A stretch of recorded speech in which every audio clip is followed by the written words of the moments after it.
see. Yeah. Because yeah, I think can see that. all. Okay, that's fine. I can control my screen here. Okay, good evening, everyone. Thank you for being here with us tonight for another day of Abralin ao Vivo, Linguistas Online.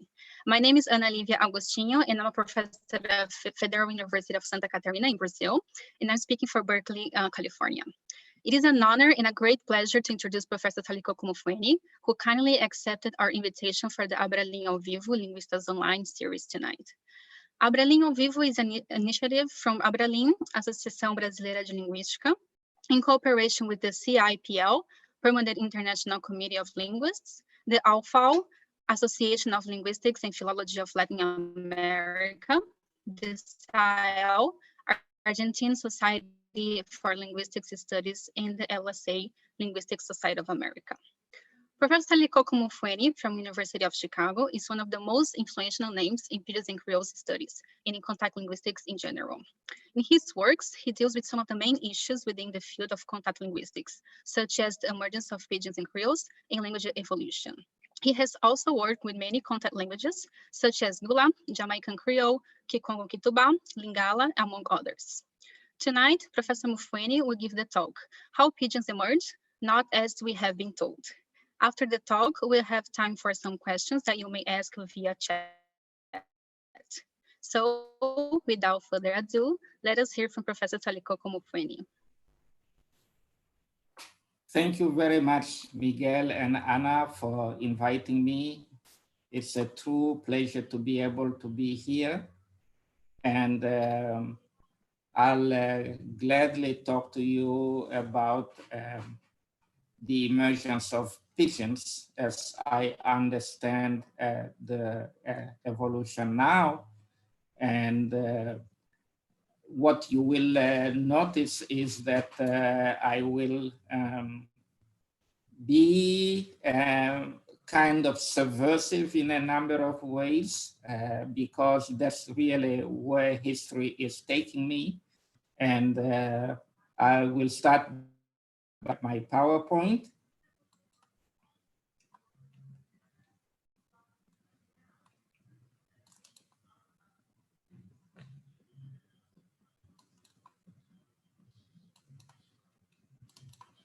It looks like I'm having technical problems. Okay, here we are with the PowerPoints. How Pidgins emerge, not as we have been told. And what I want to direct your attention to, and I see my screen clearly there, is that languages called Pidgins as opposed to language varieties called Creoles. And this map shows the complementary distribution between them in different parts of the world. And what I want to show is that it is very helpful to know the relevant history, which actually disputes the old narrative according to which Pidgins as broken languages emerge out of sporadic contacts between European traders and indigenous populations outside Europe between the 15th and the 19th centuries. And one of the things that I want to correct is the simple phrase European traders, just like any European could come to Africa on a boat and try to trade with indigenous people and whichever people they could come in contact with and ask them if they had gold to trade or ivory to trade or whatever. And according to that old narrative, presumably Europeans were not interested in learning the languages of the less evolved trade partners, or they could not learn them, perhaps because there were too many of those languages to learn. And the non-Europeans learned the European languages, but didn't do it well.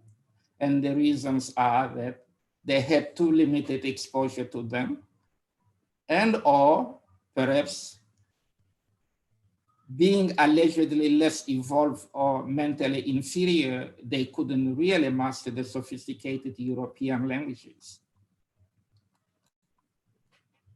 So one also gets from that narrative the wrong impression that there were bazaar-style markets in Africa and elsewhere where just anybody could trade the commodities both parties were interested in. And the societally multilingual natives had to solve communication problem, the communication problem not only with Europeans, but among themselves too, because they had to establish, they had to interact with each other at the trade settings, the trade forts.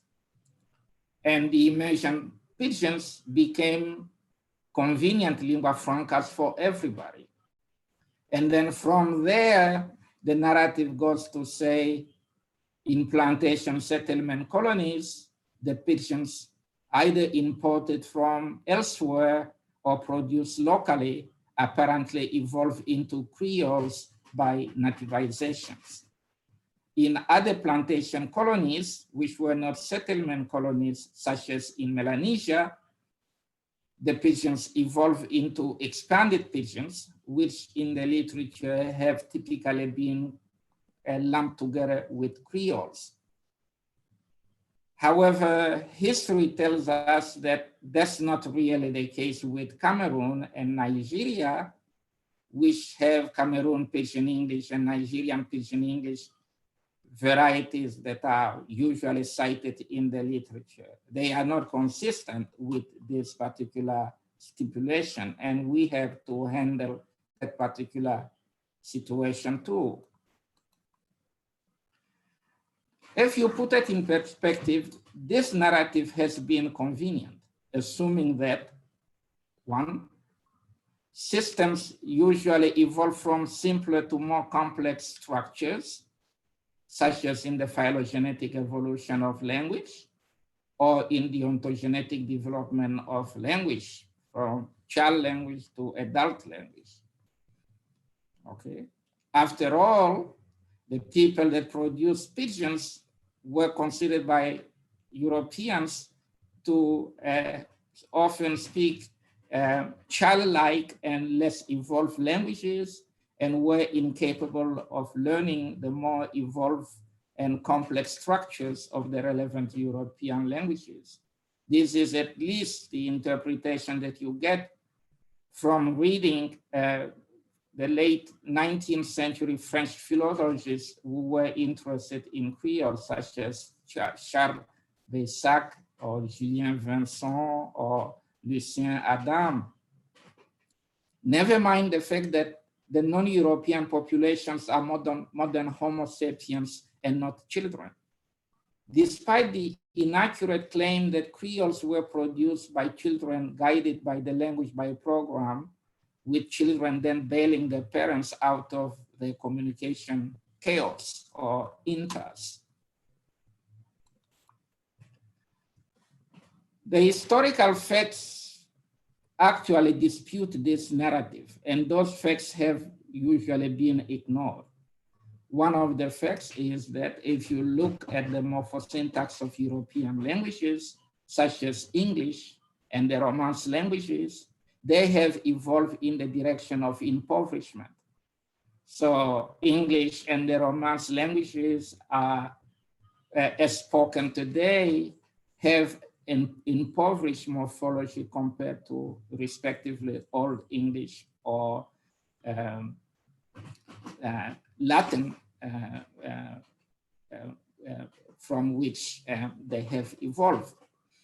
And the other fact is that you look at the etymology of the terms Creoles and Pidgin, and you find out that the term Creole actually emerged in the late 16th century and was used first in reference to, was used for the first time in reference to a colonial language variety only in the late 17th century. On the other hand, the term Pidgin emerged in the late 18th century. That should poke holes in the old narrative, because the order in which the terms emerge is contrary to the claim that Pidgins are ancestors of Creoles. And the term Creole emerged in Latin America, whereas the term Pidgin emerged in Canton, and they're several thousand miles apart. Okay. And when you try to place Creoles and Pidgins on a map, what you find is a neat complementary distribution between the places where Creoles emerged and our what prototypical Creoles from an epistemological point of view are in the Caribbean, and there we don't find Pidgins that are lexified by the same European languages. And you look on the coast of Africa, you find the islands, and then Sierra Leone, where there are Creoles, but then it's in the Nigeria, Cameroon area that we find Pidgins, and that is particularly interesting. And then you can continue, and like there are Creoles in the Indian Ocean Islands, but we don't find any particular Pidgins here. And so people that have read the work of Derek Bickerton and some other scholars will say, but look at Hawaii, you get both of them. There is a Pidgin and there is a Creole, but what actually happened in Hawaii is different from what happened everywhere else, because in Hawaii, Pidgin emerged on the plantations and Creole developed in the urban centers, whereas everywhere else, Creoles emerge on the plantations and not Pidgins. And that gives us some food for thought. What are the other relevant facts that have been ignored? Well, not all European countries that became involved in colonization engaged in the colonial venture at the same time. Okay. And what we have to do also is put colonization itself in the worldwide scheme of the gradual globalization of economic systems. And in the 15th century, there were only two emerging Western European powers that were engaging in the colonial venture. There was Castile, and there was also Portugal. And Portugal was very much advanced in the maritime business, whereas Castile had to hire the help of a Venetian, Christopher Columbus, in this particular venture. Nonetheless, what happens is that also in the 15th century, owing to the competition between the two nations, the world was divided into two halves. The eastern half, according to a line going across Cape Verde and across the middle of Brazil, the whole eastern part was allocated to Portugal, and Portugal invested very much in the mercantile industry, in trade. And Portugal made a whole lot of money out of that. And then Spain, Castile at the time, I shouldn't be talking about Spain because Spain was emerging around the same time that Castile was colonizing the Americas, and you see the part that Castile got, and Castile would continue all the way to the Philippines, whereas Indonesia would be in the domain of Portugal. And so the languages to consider in the case of, in terms of the emergence of Pidgins should be really Spanish or Castilian and Portuguese. And we look for evidence of Portuguese Pidgins along the coast of Africa and in the Indian Ocean. We don't find any evidence of emergent Pidgins, Portuguese Pidgins. And as we know about Spanish, not only is there a scarcity of Spanish Creoles, but we don't any evidence of Spanish or Castilian Pidginizing anywhere. Okay, but I'm going to return to language later. I want to give you, because my approach has been ecological all along, and what I want to show is that, first of all, what happened in the case of Portuguese, because Pidgins have been associated with trade, Portugal was actually inserting Africa in the larger world of the globalized trade, because the Portuguese were sailing gradually around the coast of Africa into the Indian Ocean and then all the way to China. Okay, and when you look at the way that ships were sailing at that time, because the Europeans had just invented the caravel ship, and that was very critical. And the caravel ship needed weight to balance itself in the ocean. They sold goods from Europe and then to Africa, from Africa to the East, and coming from the East, they also came back from products and would sell some of them to Africa too. And then Africa eventually became part of what is known as the triangular trade. Okay. And we should also notice something else. This was not the first time that African people were engaging in long distance trade. The main difference this time is that the Africans were trading now along the coast, whereas in the past, the Africans had been trading inland, and they were trading with the Arabs, and they had some experience with trade. The question is, how many Pidgins emerged out of the trade with the Arabs? Nothing has been documented. That's an interesting question to ask. Why didn't anything similar to Cameroon Pidgin English or Nigerian Pidgin English, why didn't anything like that emerge out of the trade? Or could it be that we are in the first place talking the wrong way about trade, as I mentioned earlier, just any European arriving in Africa can launch in trade, can engage in trade with Africans, and any Africa who had some gold, or who had some ivory, or who had a slave could engage in trade with Europeans. Let's have a look at the kinds of commodities that were being traded.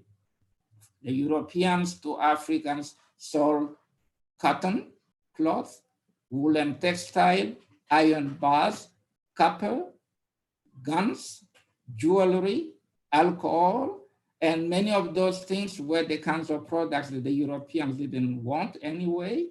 And the Africans in contact with the Europeans sold gold, ivory, slaves, and I have bolded those of the highest values because I'm going to go to the next point. Who are the kinds of individuals that could sell large quantities of gold? Who are the kinds of individuals that could sell large quantity of ivory? And who are the kinds of individuals that could sell human beings? Okay.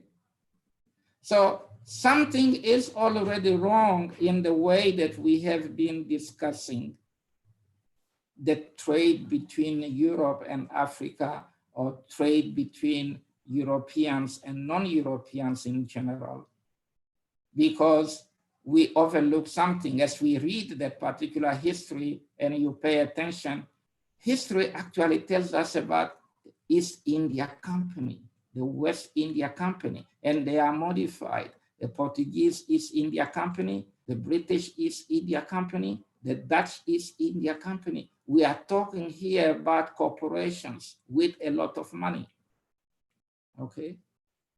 And then when these companies or the people working for these companies arrive in Africa, they have to deal with African political institutions.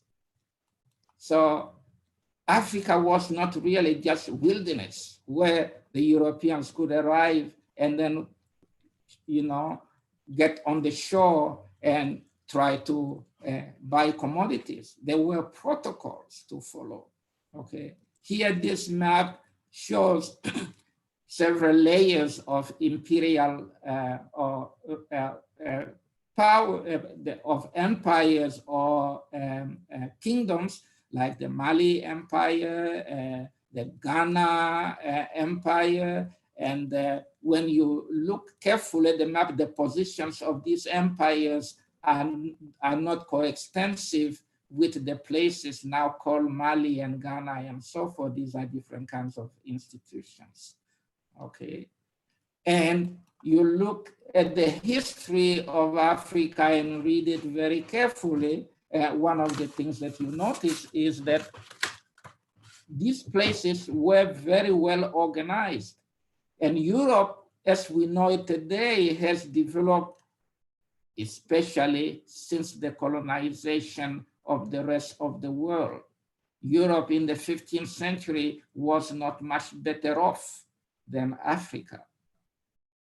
And it was possible to establish kinds of egalitarian relationships between the European mercantile companies and the African rulers, because it was really rulers in Africa who had the power to sell highly priced commodities such as ivory, gold, and human beings, okay? And so we have to think of this trade between Europeans and non-Europeans in the same ways that we think of global trade today, like Microsoft, the Microsoft Corporation selling computers to Germany. What actually takes place is not the CEO of Microsoft that goes and sells computers. There are brokers that are engaged in this particular kind of enterprise. It's the brokers that are invested in learning the languages of the places where they are training. It's the brokers that become the most active agents in these kinds of partnerships. And this is the part that the literature on the emergence of Pidgins and Creoles has not been talking about in the literature. It's woefully missing. And then you look carefully at the literature, you see that it was not individual ships that came to Africa or Asia to trade with the locals. It was fleets of ships that came to trade with the locals. And one of the things that you notice is that, well, these fleets were really armed. They had weapons in case people attacked them, and they had to defend themselves. But also they had to take food that they had to preserve for long trips and so forth. And they had to get prepared for cases of wrecks. You know, you read that literature, you find out that sometimes a fleet of 23 ships went on an expedition and only 12 of them came back. And nonetheless, the profit was so high that people could build new ships and then return. I'll tell you something that is ridiculous. Like people tell us in history, Columbus sailed to the Caribbean and his ship was wrecked and he repaired it and he went back. Well, if you put things in perspective, he wouldn't have had the infrastructure to rebuild a wrecked ship. He would have been marooned. If anything, what you find in the literature is that he went to the Caribbean with 4 ships and he returned to Europe with 3 because one of them was wrecked and that is really how smart these traders were, and they could afford to do this thing because these ventures were costly and they required a lot of financial investment and so forth. So now questions arise about the linguistic communication. And in order to answer these questions, one must periodize this globalization process. Okay. There are a number of questions that we cannot answer because we don't have enough information. And it's better to do history that way and scholarship that way, acknowledging what questions you cannot answer and what questions you might venture some answers for. Okay. In what language did the initial interactions take place between, especially the Portuguese, and when they arrived first? We really don't know. What we know is that afterwards there were interpreters, and interpreters are mentioned all over in that trade colonial history. And that's something that we have not paid attention for. Okay. And when we are dealing with Africa, the Portuguese didn't become familiar with Africans just after the expeditions, because before the 15th century, the Portuguese had already acquired some African slaves, whom they had purchased from the Arabs and the Moors who were living with them in Iberia. Okay. And on the first expeditions, they actually thought that if they used those slaves, they might be able to establish contact with the Africans, only to discover that Africa was multilingual and those people were not going to be helpful to them. And when you read the history of trade with Africa and the rest of the world, the Portuguese also knew that aside from sailing around Africa, the Arabs had had more experience in sailing in the Indian Ocean. And they often contracted Arabs to go with them on these particular expeditions. But there was also a naive assumption that the Arabs, because they had been in contact with Africans, sub-Saharan Africans before, maybe they could help them as interpreters. And that actually didn't work. So the question that we have to answer is, how did the interpreters that came to play such an important role in the trade between the European mercantile companies and the African rulers emerge? And somewhere in the literature you find that the explorers had to prove to the people that had sponsored the explorations that there were actually people in the territories that they discovered. And they sailed back to Europe with some people from these particular territories. And the locals, the natives that they had come in contact with, were not savages that were being manipulated by Europeans. They wanted some gauge that they were not losing their people, and they kept some Europeans with them. So the rest, you can imagine, you learn the language of the people that you are with by immersion. Okay. So on the one side, there were Europeans who learned the African languages of the territories that had been discovered by immersion, but there were also Africans taken to Europe, usually people from the royal entourage, the royal courts, that went to Europe and they learned the European languages by immersion. So what we find here is that realistically, the dates of the onset of trade didn't coincide with the dates of the first encounters between Europeans and non-Europeans. Okay.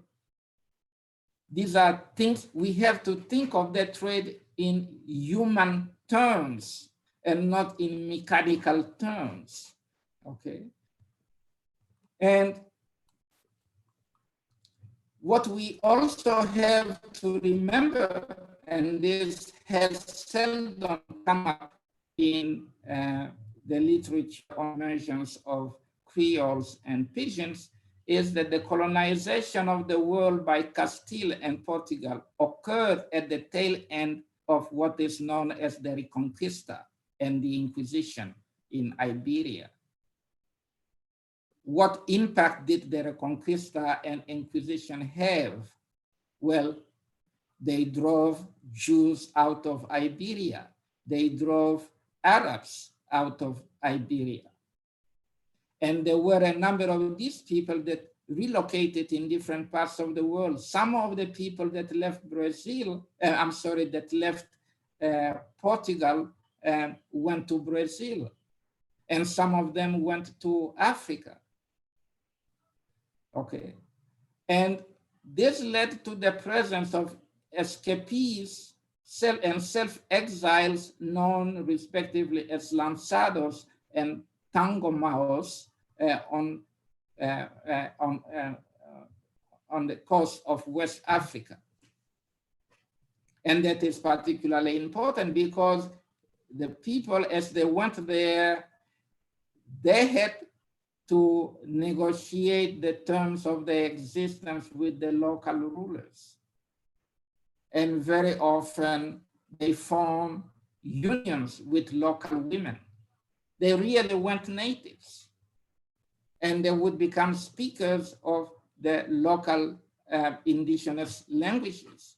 If you are looking for interpreters, here is another category of people that could serve as interpreters during this trade. Okay. And in that mix, there are these women called señores that were also traders and are the kinds of people that form unions with the lanzados and the tangamaos. And out of these unions were born the mestizos, métis in French. And these people played an important role in the trade, and they became invested in learning the European languages of their partners in the case of señores, or their fathers in the case of mestizos. Okay, if you read the book by Abralin, Many Thousands Gone, published in 1998, you will find out that he talks a lot about the Creole people on the coast of West Africa that became important power brokers in the development of colonization in Africa.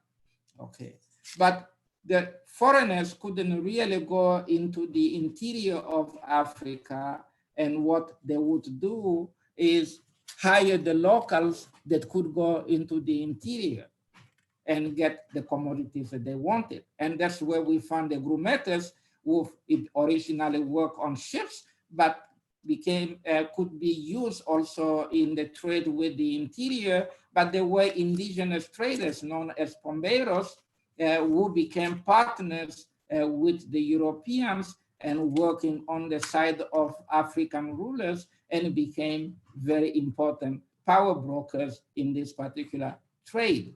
Okay, so this is not the kind of trade that we can imagine the wrong way in reading the received doctrine.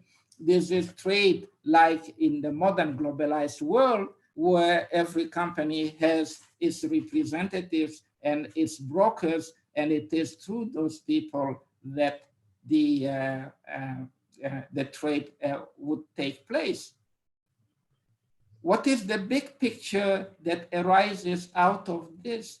Well, the rest of Africans or Asians didn't really have much to do with these European languages, and they had no reason to invest in them because they could speak in their own languages.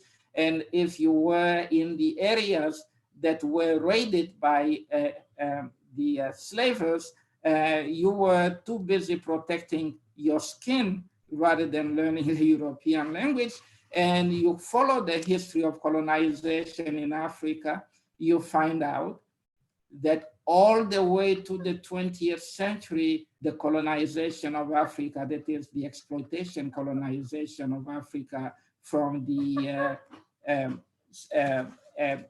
19th century to the 20th century, actually took place through intermediaries. And in the later period, these intermediaries are called colonial auxiliaries. Now I can remember, for instance, my father never learned French in the Congo because he didn't deal directly with the Belgian colonizers, colonial administrators. He dealt with the intermediaries, and this is how things went.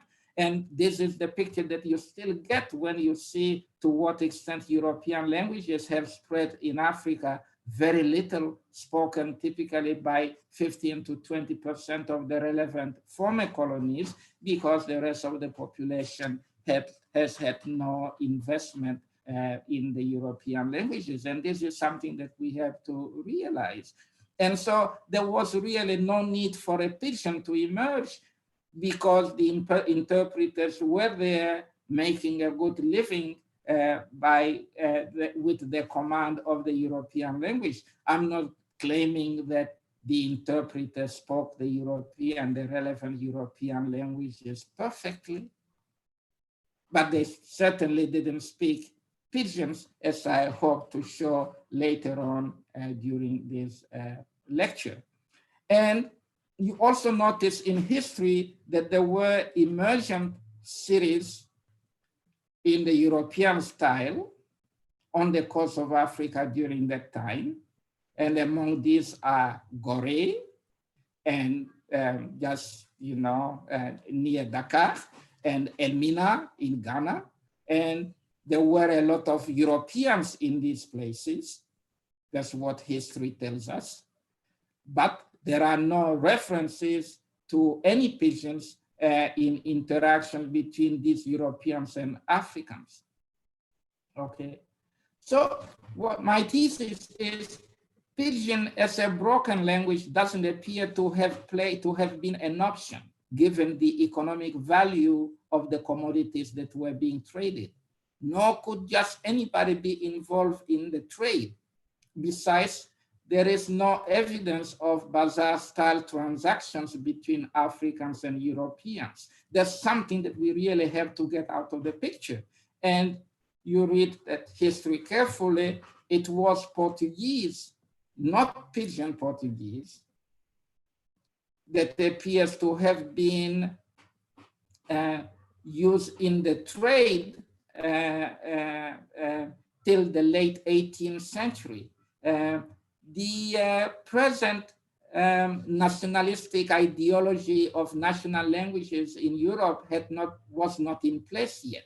Europeans were quite multilingual or plurilingual, as French linguists would put it. They just learned the language of somebody else when they travel. And we also noticed that, for instance, King Don Afonso of the Congo learned Portuguese and was writing to the Pope or the monarchy of Portugal in Portuguese. And Portuguese remained an important trade lingua franca in then Dahomey, now Benin, till the late 19th century, when the French colonized it on the exploitation model.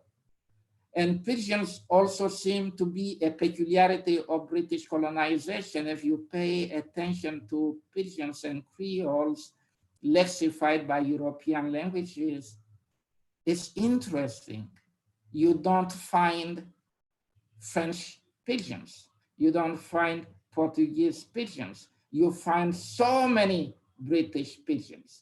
What is there in the British colonization that led to the emergence of these particular Pidgins? By the way, we have no witnesses of incipient Pidgins, because people keep asking me, where is your evidence? And I talk back in saying, where is the evidence for incipient Pidgins? Where did you find them? And not too long ago, Ingo Plack said, well, they must have started as interlanguages. Well, yes, people start with interlanguages when they learn other languages as adults, but they go beyond the stage of interlanguages, and we cannot assume that Pidgins were stuck in the stage of interlanguage. We have to, So it means that we have to do harder work and read more history to realize that things actually proceeded differently. And you can say, maybe absence of evidence is really evidence of absence in this particular case. One person that insisted very much on the idea of a Pidgin was the late J.L. Dillard. And he hypothesized that there was a widespread West African Pidgin English in the 17th century in Africa. Okay. But he couldn't find the Pidgin, no evidence of it. So because he found evidence of Pidgin in the Americas, in North America, and he said, and these, presumably Pidgins were spoken by Africans. It must have been the same way in Africa. Okay, and this is actually another one of those places where instead of calling a variety recorded somewhere Pidgin, it could have been an interlanguage of somebody that had just arrived. But when you look at the evidence, we never see our mothers anywhere. And well, it's that there is no tense, that's fine, but never needn't be an African feature. When you look, you pay attention to Irish English, you find out that Irish has bilabial fricatives, which is a rare sound in Africa. Okay, and here is that interdental fricative that a lot of us non-native speakers have problems with, but there are native speakers that have problems with it too. So what is particularly Pidgin about this? You want to ask that. And then by and by you die and go to the bad place, and after a while calf die and go and knock at the good gate. Well, you wonder what is particularly Pidgin about this. Okay. And then you put things in perspective, and here is where my Brazilian colleagues can be quite helpful. As shown recently by Jungblut, the linguistic characteristics are very similar to those of Língua de Preto in Portugal in the 16th and 17th century. And Alain Kim decided that instead of calling it a Pidgin, people should call it basic variety. And Naro had published earlier in the 1970s and spoken of a Reconnaissance language. And when you read that, part of it is actually fiction because it was for entertainment purposes in the literature. So we don't really have a good idea of how the Africans that were in Portugal spoke Portuguese in reality. But we also know that the Africans that were in Portugal were not in situations of sporadic contacts with Portuguese, sporadic contacts with the Portuguese people, and therefore limited exposure to Portuguese. And we also know that being a slave doesn't really cause your linguistic ability to deteriorate, where you wouldn't learn the language, but you wouldn't learn by immersion the language that you are the language that you are exposed to. And we also know that there was no extensive segregation in the cities of Portugal or in the farms of Portugal, where the slaves were completely isolated from their owners and couldn't interact with them. So these are the things that we have to put in perspective. Anyway, sheer luck online took me to this particular report of English spoken in the area of Sierra Leone in the late 18th century. And Matthews was somebody in the British Navy, and he has this, well, my friend, you got trade today, you got plenty of slaves? No, we no got trade yet. By and by trade come, you can't go. What you go for catch people? You go for make war? Yes, my brother, gone for catch people, or they gone for make war. Well, when you see it, you think about it, this doesn't sound like the Pidgins that we know today. If anything, is closer to non-standard English, to which the non-Europeans were exposed, by the way, contrary to the waste of time in the literature where we keep comparing Pidgins and Creoles to scholastic or standard varieties of European languages. We should be paying more attention to non-standard varieties of European languages and get a clearer idea.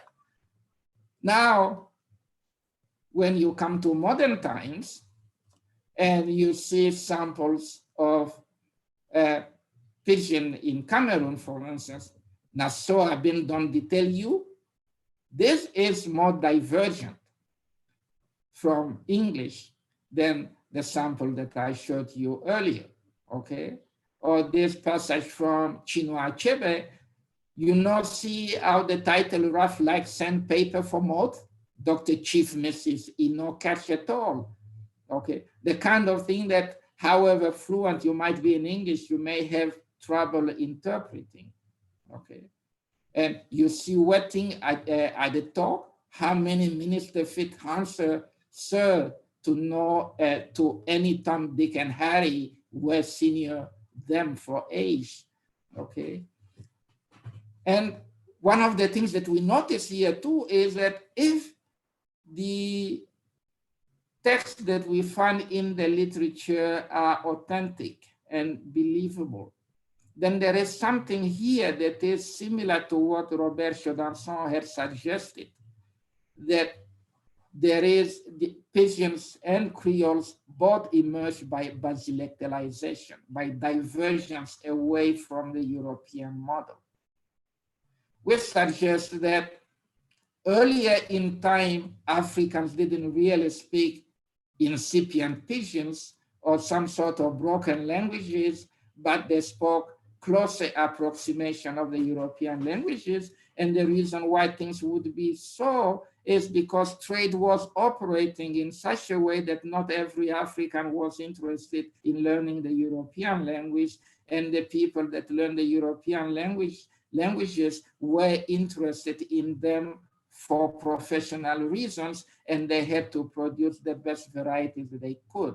I'm going to skip the examples from French, but I'll show. So as pointed out in my earlier work on English Creoles of the Caribbean, it is also, and the US, it is also significant that there is no documentation of ways of speaking reported as particularly Black or African before the 19th century. It's in the 19th century that we find these kinds of varieties reported. And we know that the 19th century is the height of racism, or where everybody thinks that an African must be inferior in all respects and so forth.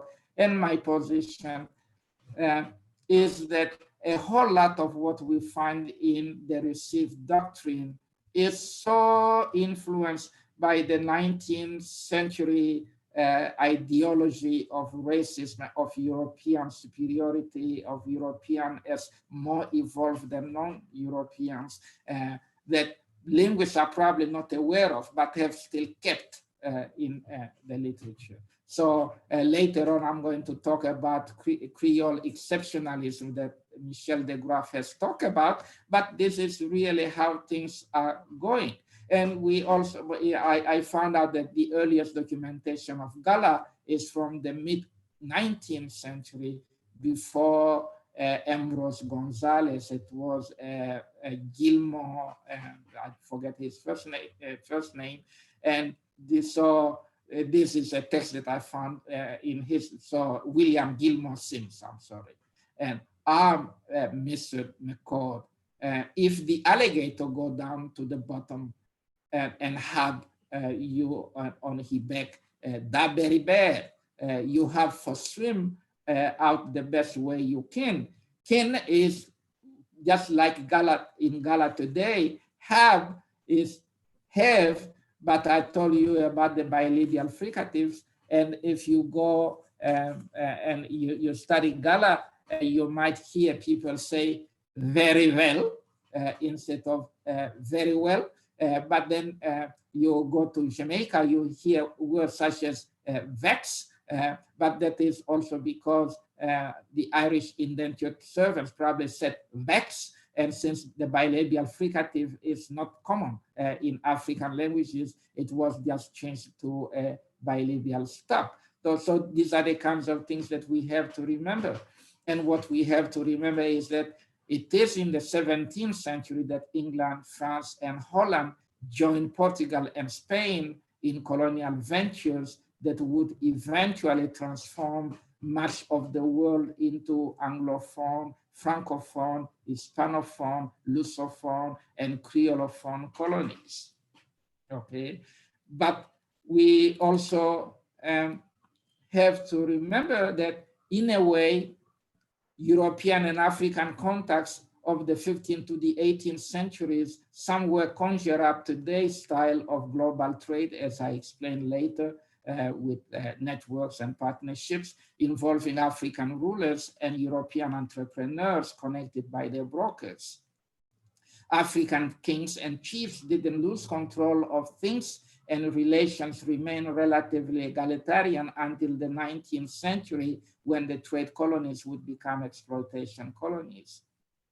And while Portuguese played an important role on the coast, the Tangamaos and the factors or lanzados and the signares and the children were acting as intermediaries, but they also use, these people also use African languages.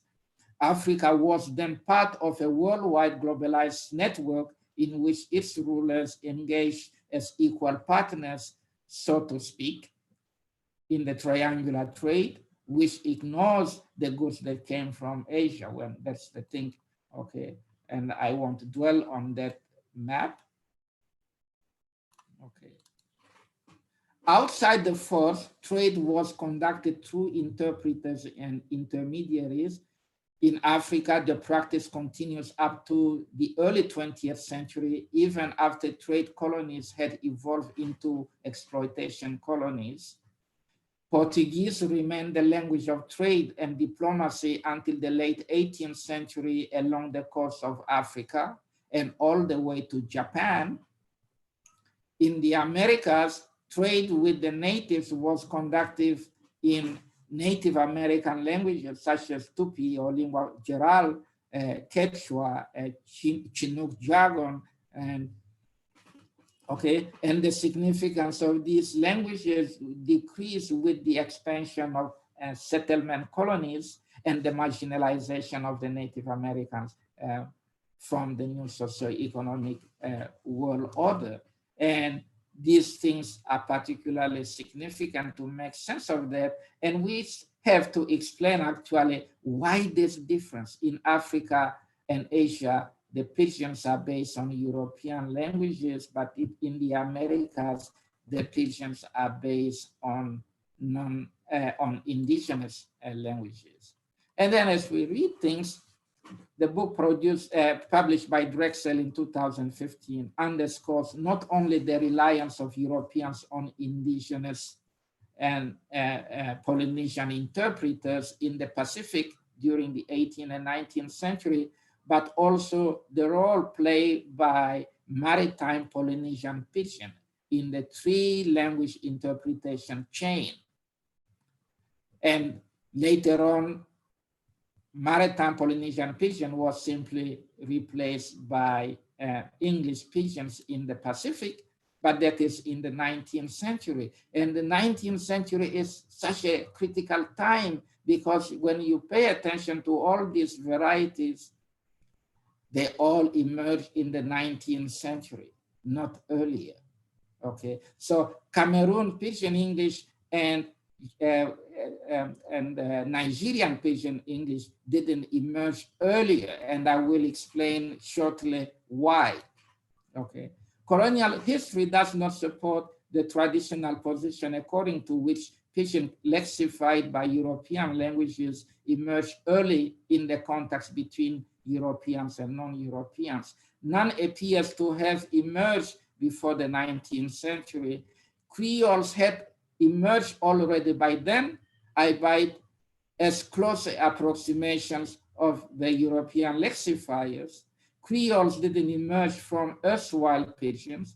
The scarcity of Pidgins lexified by other European languages, that is, languages other than English, suggests that Pidginization was an English peculiarity. You look at Thai boy in Vietnam, in Indochina in the 19th century, it was short-lived, just about 50 years. Le Français Tirailleur was a concoction of French military officers, and it hardly took off. And La Bijanet is a 20th century phenomenon related to post-colonial urbanization. So I think that we have to think about, maybe we haven't really paid very due attention to history. And the best history is actually economic history, because they explain the particular conditions under which these, the transactions were taking place and colonization evolved. And therefore, evidence suggests that even Pidgins evolved by basilectalization. Present-day Pidgins do not necessarily exhibit more complex structures than the earlier approximations of European languages. They are more different and more difficult to understand even for those more familiar with the lexifiers. And in this respect, Pidgins are really like Creoles, except that they emerge in different context settings. And that's what we have to pay attention to. And they differ from related Creoles in that they also bear more substrate influence, even lexically, from the local substrate languages. This is not to say that there is no substrate influence in Creoles. There is, but it is really more extensive in the Pidgins, but that is quite easy to understand because we can say Pidgins are endogenous and they emerge in territories where the heritage languages of the speakers are still spoken, and these languages continue to exert influence on Pidgins. And what is the variety of Nigerian and Cameroon Pidgin Englishes? Why aren't there more English Pidgins in Africa? Nigerian Pidgin English and Cameroon Pidgin English do have sister varieties in Ghana and in Equatorial Guinea on the island of Bioko. They are also offshoots of Sierra Leone Creole, though the Bioko variety called Pidgin, you can find this in the way of Kofi Yapo, is spoken by descendants of Creole people themselves. The other variety in Nigeria, in Cameroon, and in Ghana have more indigenous speakers and are a legacy of the speech of Creole merchants who traded in the region or sought to relocate in the early 19th century. And German Baptist missionaries in Cameroon especially also brought missionaries from Sierra Leone to Cameroon and Nigeria during the same period. But there were also Jamaican missionaries in the region. You have to understand at this time, Nigeria and Cameroon were not really colonized by the British yet, because the British won't claim possession of especially Nigeria until the late 19th century following the Berlin Treaty. So no wonder Dillard couldn't find evidence of his putative West African Pidgin English before the 19th century.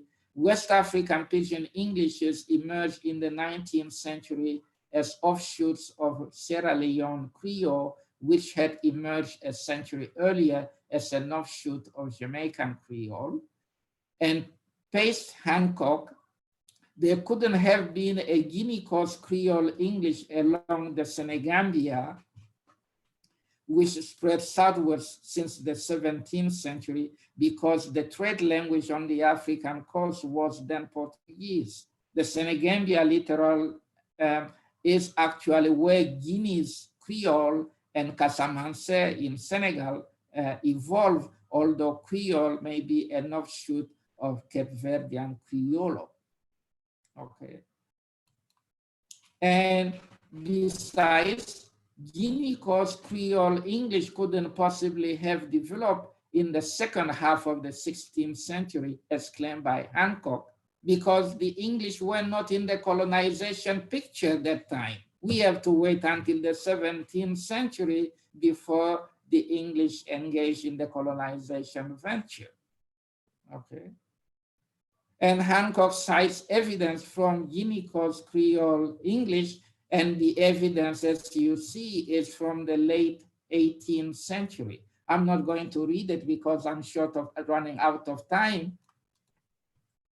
If Nigerian Pidgin and Cameroon Pidgin Englishes are 19th century developments, and the Caribbean Creoles had already emerged by the late 18th century, if not earlier, it is hard to sustain the long-held position that Creoles emerged from Pidgins, whose evidence was to be found on the West African coast, that we don't find that evidence. So this map that I produced, the current pattern of the distribution of European lexifier Creoles and expanded Pidgins around the world reflects a particular history of trade and settlement colonization, as well as the development of the plantation industry. Recall that the term Creole emerged in the late 16th century and Pidgin emerged in the 19th century at opposite extremes of the world map. It is not evident that Asian Portuguese and Spanish varieties labeled by linguists as Creoles should be so identified. And that's where you find the race bias, because Asians came to live near Portuguese and Spanish colonies and adopted their culture and their language and their cultures and their languages, and they Christianized. And then after they left, they continue to speak these languages.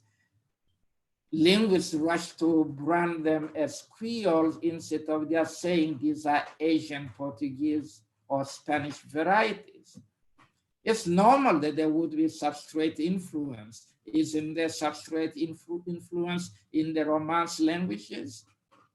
These varieties didn't emerge under the same conditions as those associated with the plantation industry or enslaved contract laborers, nor are they marked by rapid population replacement as in the Caribbean or in the Indian Ocean. To date, nobody has produced a set of structural features that are uniquely Creole. The received doctrine reveals what de Graaf has characterized as Creole exceptionalism. It also reflects race-based biases inherited from the 19th century, which uncritically explain things in ways consistent with the alleged evolutionary inferiority or backwardness of non-Europeans. I'm close to the end. Yes, I am at the end. Muito obrigado. But please take seriously this quote from Bob Marley, because that's really the work that we have to do. We have to emancipate ourselves from mental slavery. Thank you very much. And I'm coming back to you. You can see me now, or you have been seeing me, but I couldn't see myself. Thank you very much for talking, Professor Mufwene. You got a lot of compliments through the YouTube chat from people all over the world. So I'm going to go ahead and ask you a few questions. So the first question that I have comes from Serkan Caracas. He asks, do you expect new Pidgins to emerge in countries where refugees migrated mostly? I'm sorry, I don't think I understood the question. Do you expect new Pidgins to emerge in countries where you have many refugees coming from other countries? No, I think that these are historical phenomena that occur at particular points in time. You know, in the way that I have explained the emergence of Pidgins, I don't think it was even necessary to brand them these exclusionary terms. You know, that's in the spirit of Creole exceptionalism. People jump to labels just to mark what a particular population has produced as peculiar. Same thing with Creoles. These are, you know, you have to be uniformitarianist. And in the spirit of uniformitarianism, to which I subscribe, nobody should be rushing to labeling new language varieties as Pidgins on Creole or Creoles unless they have very good criteria on which to distinguish these varieties from other languages. If anything, in my subversive mode, I would say, pay attention. What is happening in these languages should be prompting us to reopen the books on everything we knew about language evolution and language speciation. I see, thank you. The second question comes from Bruno Pinto Silva. He asks, do you think Pidgin or Creole's specific theories have somehow limited what has been done in terms of the description of these languages? And then Wellington Santos da Silva asks something similar, which is, do you think that the classical terminology, as you were saying, Pidgin and Creoles, prevent us to describe some languages in a more appropriate way?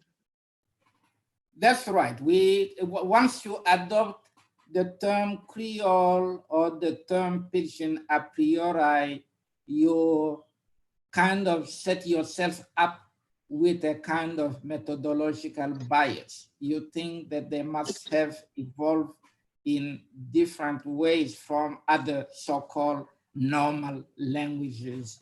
And the thing is, I think we kind of throw up our hands in the air because we are overwhelmed by variation.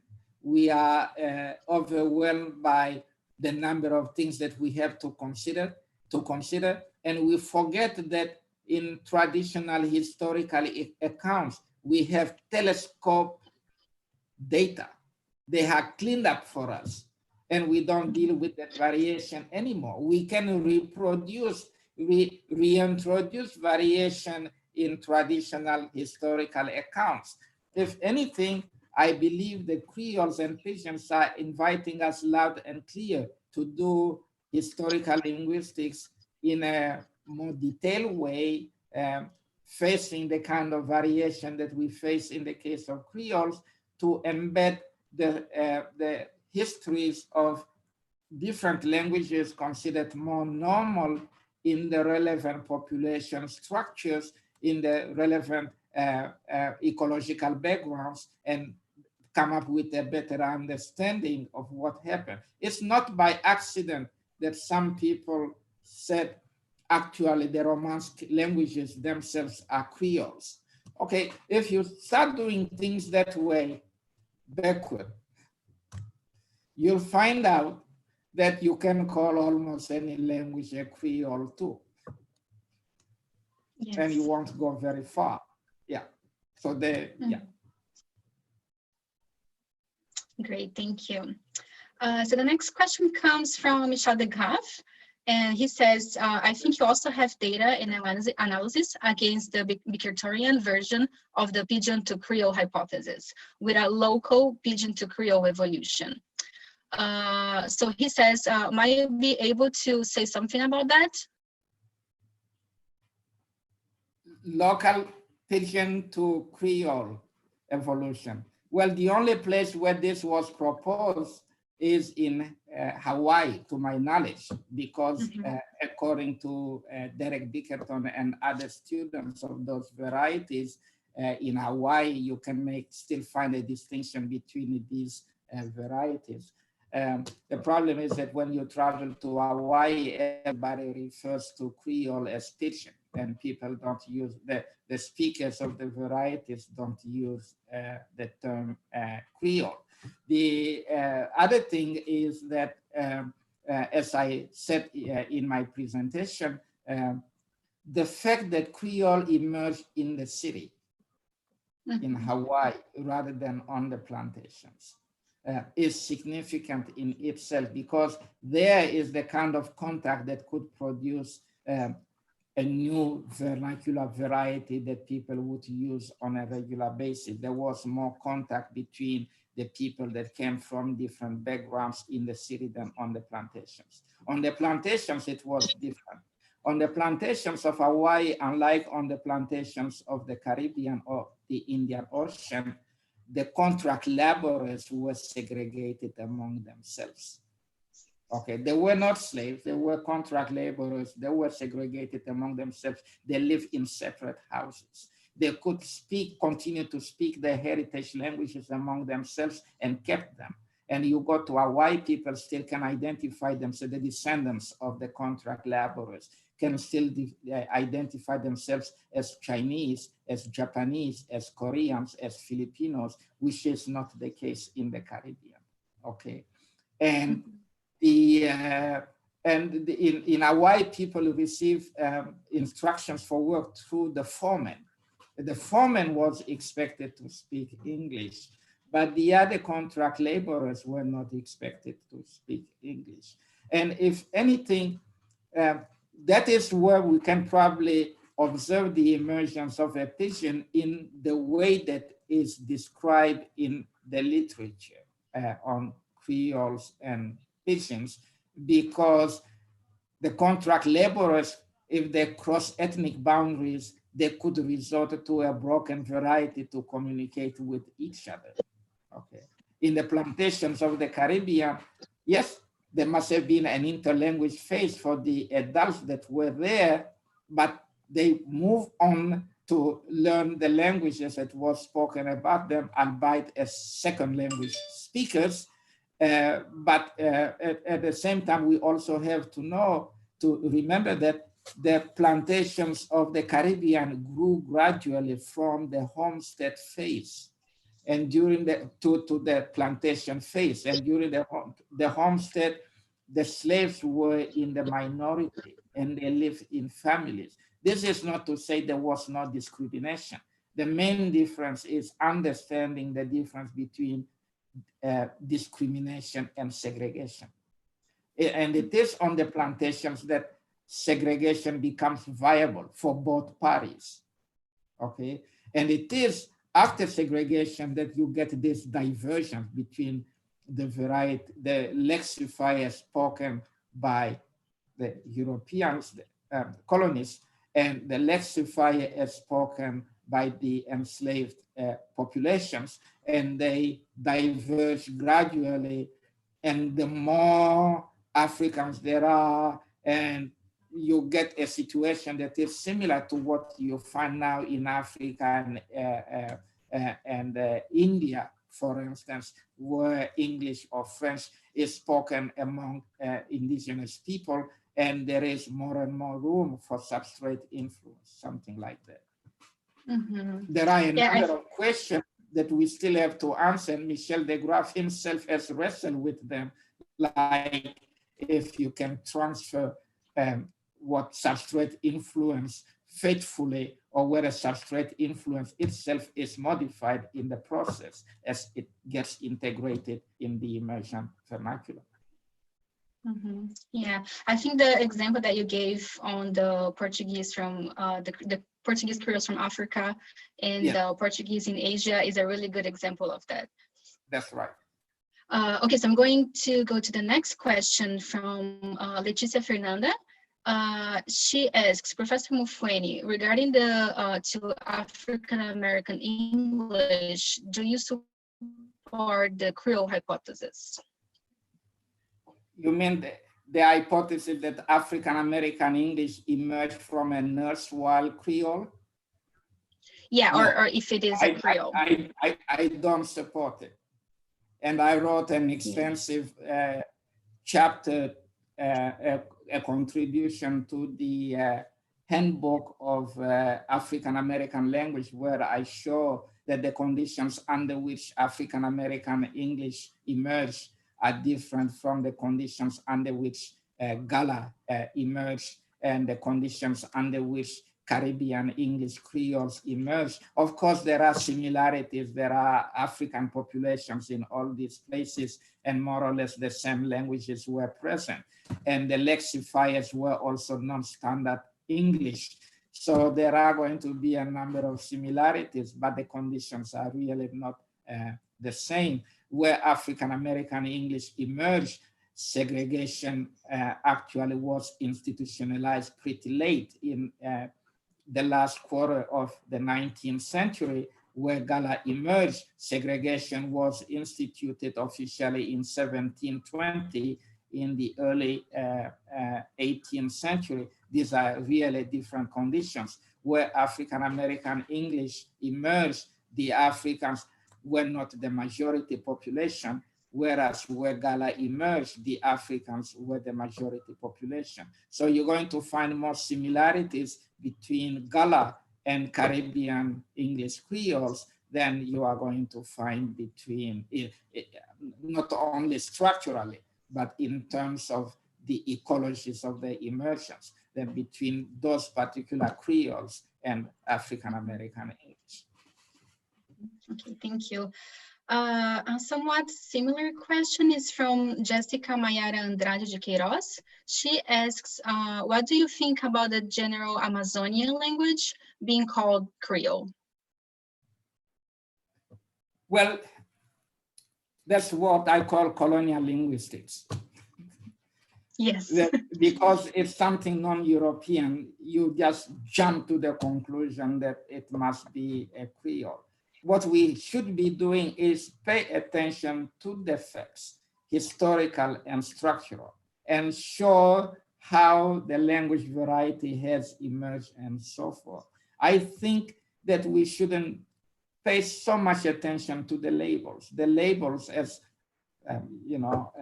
somebody suggested in one of the earlier questions, the labels bias the ways in which we approach these varieties, and that's very bad. Yes, yes. Thank you very much. I think we don't have time for more questions. And so I would like you to thank our speaker. And I'm sure that we learned a lot about contact languages.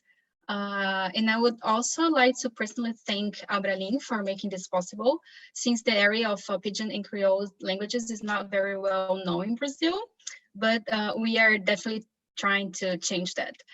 And finally, I would also like to thank everyone who participated in our event today. I know that there was a lot of other questions as well, but maybe we can talk later about these questions.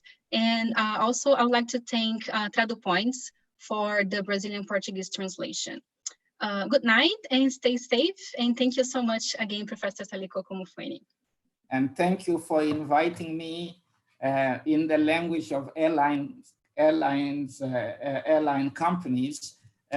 You could have invited anybody else. So I feel flattered that you invited me and gave me the privilege of talking to you, and I appreciate it very much. Thank you. Thank you so much for being with us. Thanks a lot to everybody that tuned to listen to this presentation. I know that there are some people, it's midnight for them or 1 in the morning for them, and they told me that they were going to tune in, and I really appreciate it very much. Thank you. Thank you. Good night. Good night.